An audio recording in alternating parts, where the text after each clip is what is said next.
अगर आपने 12th पास कर लिया है लेकिन अभी आपकी एज नहीं हुई है किसी भी एग्ज़ाम देने के लिए या कोई कोर्स करने के लिए, तो आपको क्या करना चाहिए मैं बताऊँगी। आपकी एज 15 साल, 16 साल या 17 साल तक ही है, तो आपको क्या करना चाहिए वो आज की वीडियो में हम डिस्कस करेंगे। Let's start. Hello everyone, welcome to Spark Up Classes. This is Suman Yadav. बहुत बच्चे ऐसे हैं जिनकी अभी एज नहीं हुई है फिर भी वो 12th पास कर चुके हैं, तो ऐसे में उन्हें समझ में नहीं आता वो कौन सा कोर्स करें, क्योंकि वो ना ही नीट का एग्ज़ाम दे सकते हैं, ना ही जेई का एग्ज़ाम दे सकते हैं, कोई भी कम्पिटिटिव एग्ज़ाम वो नहीं दे सकते। मिनिमम से मिनिमम एज 16 साल तो चाहिए ही होती है, और बहुत सारे एग्ज़ाम्स में तो 17 साल की मिनिमम एज चाहिए होती है। तो अगर आपकी ये एज पूरी नहीं है तो आप क्या कर सकते हो 12th के बाद, वो मैं डिस्कस करती हूँ वन बाय वन। देखो बच्चों, आपके सामने एक बहुत अच्छा मौका है किसी भी कंपटीशन एग्ज़ाम को प्रिपेयर करने का। जैसे कि मान लो नीट का एग्ज़ाम है या जेई का एग्ज़ाम है या कोई भी एग्ज़ाम है, उसे प्रिपेयर करने का आपके पास बहुत अच्छा मौका है। 1 से 2 साल का मौका है आपके पास, लेकिन आप चाहते हो कि मैं ड्रॉप ना लूँ, साथ में कोई कोर्स करते रहूँ। तो बच्चों, डिप्लोमा कोर्स आप कर सकते हो, कोई भी डिप्लोमा कोर्स आप कर सकते हो। बायोलॉजी के सभी डिप्लोमा कोर्स मैंने इस वाली वीडियो में बता दिए हैं। उन डिप्लोमा कोर्सेज में आप एडमिशन ले सकते हो, डायरेक्ट एडमिशन भी ले सकते हो। आप कहोगे मैम इससे होगा क्या? देखो बच्चों, अगर आपके पास कोई डिग्री होती है, जैसे मान लो आप नीट में जाना चाहते हो, किसी पैरामेडिकल का कोर्स करना चाहते हो, उसी में अगर आपने डिप्लोमा कर रखा है उससे रिलेटेड कोर्सेज में, तो आपकी जानकारी थोड़ी बढ़ जाती है। फॉर एग्जाम्पल, एक एग्जाम्पल लेके समझाऊंगी तो आपको क्लियर होगा। जैसे मान लो डिप्लोमा इन एक्सरे टेक्नीशियन आपने कर लिया और आगे चल करके आपको बीएससी इन रेडियोलॉजी करना है। तो बीएससी जब रेडियोलॉजी कर रहे होगे तो आपको एक्सरे टेक्नीशियन के बारे में बताया जाता है, पर ऑलरेडी आपने डिप्लोमा कर रखा है तो आपकी वो जानकारी स्ट्रॉन्ग होती है। और इसकी बदौलत आप जब बीएससी इन रेडियोलॉजी करने के बाद अपना कोई क्लिनिक ओपन करते हो एक्सरे मशीन से रिलेटेड, तो आपकी जानकारी ज़्यादा रहती है और आप अच्छे से उसे इस्तेमाल कर सकते हो और अपने करियर के शुरुआती दिनों में भी अच्छा खासा कमा सकते हो। ये एक छोटा सा एग्जाम्पल था। सिमिलरली आप डिप्लोमा से एक और फ़ायदा होता है कि अगर आपने डिप्लोमा कर रखा है किसी बीटेक के सब्जेक्ट में, जैसे कि कंप्यूटर साइंस में या मैकेनिकल साइंस में, किसी में भी आपने डिप्लोमा कर रखा है, तो बीटेक में लैटरल एंट्री भी मिलती है। यानी कि बीटेक के डायरेक्ट सेकेंड ईयर में भी आपको एंट्री मिलती है। आपको फर्स्ट ईयर पढ़ने की ज़रूरत नहीं पड़ती, 1 साल आपका बच जाता है डिप्लोमा करने से। तो आप उस तरह से इनडायरेक्टली बचा सकते हो 1 साल। और क्योंकि आपने किसी सब्जेक्ट पे 2 साल ऑलरेडी दे रखे हैं, डिप्लोमा में 2 साल लगते हैं एक चीज़ को पढ़ने में, तो आप उस सब्जेक्ट के थोड़ा बहुत स्पेशलिस्ट बन जाते हो, वो चीज़ आपके लिए आसान हो जाती है। तो डिप्लोमा आपके लिए काफ़ी हेल्पफुल हो सकता है। और डिप्लोमा को बीच में भी छोड़ने से कोई ख़ास प्रॉब्लम नहीं होती है, क्योंकि ज़्यादातर कोर्स ऐसे हैं जिनको अगर आप बीच में छोड़ दो तो आपको बॉन्ड फीस भरनी पड़ती है गवर्नमेंट कॉलेज की, पर डिप्लोमा कोर्स ऐसे नहीं होते। डिप्लोमा कोर्स को अगर आप बीच में भी छोड़ते हो तो भी कोई ख़ास प्रॉब्लम नहीं आती है। तो मैं आपको यही सजेस्ट करूँगी, अगर आप अपना साल वेस्ट नहीं करना चाहते हो तो कोई ना कोई डिप्लोमा कोर्स कर लो। या फिर आप एक और काम कर सकते हो, अगर आप बीए बीएससी नॉर्मल करना चाहते हो आगे, लेकिन अभी आपको उसमें एडमिशन नहीं मिल रहा, तो आप बच्चों को स्किल डेवलपमेंट कर सकते हो। जैसे इस समय स्किल डेवलप करना बहुत इंपॉर्टेंट है। फॉर एग्जांपल, मैं यूट्यूब पे काम करती हूँ तो मुझे यूट्यूब की जानकारी है, आखिर मैंने कभी ना कभी तो सीखा होगा। इस तरह से कोई ना कोई स्किल आप डेवलप करो बच्चों, ये आगे चल के आपके बहुत काम आएगी। और एक बार आप पढ़ाई स्टार्ट कर देते हो, कंपटीशन के फील्ड में चले जाते हो, तो आपको टाइम नहीं मिलता इस चीज़ का। अभी आपके पास टाइम है तो इसे इस्तेमाल करो। कंप्यूटर्स की स्किल सीखो, सोशल मीडिया की स्किल्स सीखो, ठीक है, एनिमेशन सीख सकते हो, ग्राफिक डिज़ाइनिंग सीख सकते हो, वीडियो एडिटिंग सीख सकते हो, थंबनेल डिज़ाइनिंग सीख सकते हो। बहुत सारी चीज़ें हैं सीखने को, और जिसमें एक करियर स्कोप एकदम हटके है। आपको ये पढ़ाई की दुनिया में बहुत भटकने की ज़रूरत नहीं पड़ती है।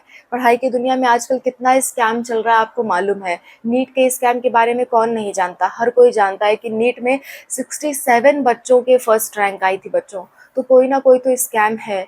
तो हम नॉर्मल लोगों को कुछ तो अलग करना पड़ेगा। अगर आप मिडिल क्लास फैमिली से हो तो आपको कुछ तो अलग करना पड़ेगा अपनी लाइफ के लिए, कुछ ना कुछ आपको स्किल सीखनी पड़ेगी जिसकी वजह से आप आगे कुछ अच्छा कर पाओ। क्योंकि 12th पास करने के बाद ज़्यादातर लोगों के पास टाइम बचता नहीं, पेरेंट्स भी प्रेशराइज़ करते हैं कि तुम ये कोर्स करो, ये कंपटीशन एग्ज़ाम की तैयारी करो। लेकिन आप लोग के पास टाइम बचा है बच्चों, आप लोग के पास काफ़ी टाइम बचे हुए हैं। आपके पास 1 से 2 साल का मौका है, आप जो चाहो वो सीख सकते हो और पेरेंट्स का भी कोई प्रेशर नहीं है यहाँ पे। तो आप इस चीज़ को यूटिलाइज़ करो, इस चीज़ को समझो और ज़्यादा से ज़्यादा स्किल गेन करने की कोशिश करो। यूट्यूब सीखने में 2-3 महीने ही लगते हैं। 2-3 महीने में अगर आप डेडिकेशन के साथ सीखो तो आप सीख सकते हो और आप समझ पाओगे कि यूट्यूब से भी बहुत इनकम आप जनरेट कर सकते हो। अभी-अभी मैंने एक वीडियो देखा था, मनोज दे बहुत अच्छा यूट्यूबर हैं। आपने भी उनका चैनल देखा होगा। अगर आप यूट्यूब में इंटरेस्ट रखते हो, तो मनोज दे एक यूट्यूबर हैं। उनकी जो वाइफ है, उनकी मंथली इनकम 11 लाख रुपए है सिर्फ़ और सिर्फ यूट्यूब से। अभी जल्दी उन्होंने एक रील पोस्ट की थी इंस्टाग्राम पे। मैंने अभी ये वीडियो बनाने के जस्ट पहले देखा, तो मैंने सोचा ये बात भी मैं इस वीडियो में इंक्लूड करूँगी। आप जाके खुद भी देख सकते हो। मनोज दे की जो वाइफ है, उनका मंथली इनकम 11 लाख रुपए आ रहा है। आप बताओ कौन सी ऐसी गवर्नमेंट जॉब है या कौन सी ऐसी जॉब है जिसमें 11 लाख की इनकम मिलती हो? आप खुद सोच सकते हो। तो आप अपना अभी 12th आप पास किए हो, आप अपना करियर खुद डिसाइड करो कि आपको मेहनत करके कहाँ पहुँचना है। पढ़ाई की दुनिया में भी उतनी ही मेहनत है, उससे कहीं ज़्यादा मेहनत है और यूट्यूब और सोशल मीडिया की दुनिया में भी उतनी ही मेहनत है। लेकिन आपको आउटपुट ज़्यादा मिलता है इन सब दुनिया में, क्योंकि यहाँ पे कॉम्पिटिशन कम है। ठीक है, आपको बस लगन से, जितना लगन से एक बच्चा पढ़ाई करके नीट निकालता है, जेईई निकालता है, टॉप करता है, उतना लगन से अगर यूट्यूब पे काम कर दिया, किसी अदर सोशल प्लेटफॉर्म पे काम कर दे, तो सोचो वो कहाँ जा सकता है। ठीक है, तो आप खुद अपने लिए डिसीजन लो। और कोई हेल्प चाहिए आपको, मतलब पढ़ाई से हट के कुछ करने के लिए, तो आप ज़रूर मुझे बताना। मैं स्पेशली इस पे एक और वीडियो बना दूंगी। क्योंकि आप 12th पास करने के बाद आपके पास गैप था, इसलिए मेरे दिमाग में आया कि आप ये चीज़ें ज़रूर कर सकते हो। आपके पास टाइम है। बहुत सारे बच्चों को तो टाइम ये मिलता नहीं है। आप लोग लकी हो कि आपके पास टाइम है 1-2 साल का। ठीक है, तो आप लोग कुछ ऐसा कोर्स करो बच्चों जो एकदम हटके हो, जो आप किसी ऑफ़िशियली भी ये कर सकते हो। यूट्यूब पे तो सारी वीडियोज़ अवेलेबल हैं, अगर आप नहीं ढूँढ पाते हो। यूट्यूब पे देखो बच्चों, हर एक चीज़ के लिए कोर्स अवेलेबल है। आप यूट्यूब सीखना चाहते हो, यूट्यूब का क्रैश कोर्स अवेलेबल है। हर एक चीज़ सिखा देगा आपको यूट्यूब। लेकिन फिर भी आप चाहते हो कि हर चीज़ सीक्वेंस में मिले, क्योंकि यूट्यूब पे चीज़ें बिखरी हुई हैं। हर चीज़ सीक्वेंस में मिले, तो और सारे ऐप्स हैं, जैसे कि कोर्सेरा है, जैसे कि उडमी है। यहाँ पे बहुत सारे कोर्स आपको इकट्ठे मिल जाएँगे। कुछ पैसे आपको देने पड़ सकते हैं, उसके बाद आपको कोर्स इकट्ठे मिल जाएँगे। उसे भी आप कर सकते हो। ठीक है? आप अपनी सेहत का ध्यान रख सकते हो, क्योंकि सेहत इस समय बहुत मैटर करती है। ठीक है? आप डायटीटिक्स बन सकते हो, न्यूट्रिशन एंड डायटीटिक्स का कोर्स कर सकते हो, जिससे आपको जिम में आसानी से नौकरी मिल जाती है, जिम वगैरह में। अगर आप बॉडी बिल्डिंग से रिलेटेड आपकी चाहत है, आप चाहते हो कि आप इससे रिलेटेड लोगों को गाइड करो, बॉडी बिल्डिंग करो और उसी से कमाओ, तो न्यूट्रिशन एंड डायटीटिक्स का कोर्स कर सकते हो। उससे आपको जिम में आसानी से नौकरी मिलती है। आप स्पोर्ट्स का सीख सकते हो, स्पोर्ट्स अकेडमी ज्वाइन कर सकते हो। इन सब में कम उम्र वाले बच्चे भी अलाउड होते हैं। ये सारे कुछ रास्ते थे आपके लिए जो मैं आपको बताई। एक बार समराइज़ करती हूँ। सबसे पहली बात, डिप्लोमा कोर्स कर सकते हो अगर बायोलॉजी के फील्ड में जाना चाहते हो। दूसरी बात, अगर जिम और स्पोर्ट्स के फील्ड में जाना चाहते हो तो न्यूट्रिशन एंड डायटीटिक्स का कोर्स कर सकते हो। इसमें पढ़ना बायो ही पड़ेगा और आपकी फिटनेस भी अच्छी होगी, आप दूसरों की भी फिटनेस अच्छी कर पाओगे। तीसरी बात ये, आप किसी सोशल प्लेटफॉर्म के बारे में जानकारी हासिल कर सकते हो। चौथी बात ये, आप स्पोर्ट्स अकेडमी ज्वाइन कर सकते हो। ये 4 आपके लिए बेस्ट पॉसिबल सजेशंस थे मेरी तरफ से। हाँ, 5वीं बात ये भी, जो लोग पढ़ाई के प्रति बहुत उत्सुक हैं, तो वो इन 2 सालों में अपना प्रिपरेशन अच्छा कर सकते हैं किसी भी कॉम्पिटिटिव एग्ज़ाम का।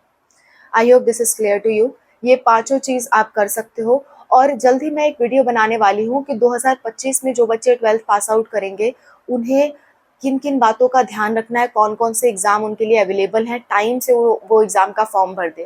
क्योंकि क्या होता है, बच्चे जब 12th पास कर लेते हैं, उसके बाद ढूँढते हैं कि मुझे क्या करना चाहिए। लेकिन आपको ये पहले ही ढूँढना चाहिए कि आज जब आप 12th में हो, तभी आपको जानकारी होना चाहिए कि आपको आगे क्या करना है। अब आप भी उन्हीं बच्चों की तरह है जो लोग 12th 2025 में पास करेंगे, उनको जो एग्ज़ाम देना होगा वही एग्ज़ाम आपको भी देना है। तो वो वीडियो आपके लिए भी हेल्पफुल हो सकती है। अगर आप वो वीडियो चाहते हो मुझसे, तो आप एक बार कमेंट्स में मेंशन करना, मैं वो वीडियो जल्द ही बना दूँगी। Okay? So this is all. Thank you so much for watching. एक और वीडियो मैंने बना रखा है कि पढ़ाई में अच्छे नहीं हो तो क्या करो? उसमें भी मैंने काफ़ी चीज़ें बता रखी है जो आपके काम की है, आप उसे देख सकते हो। वीडियो का लिंक मैं लास्ट में दे दूँगी। Thank you so much for watching. Bye, take care.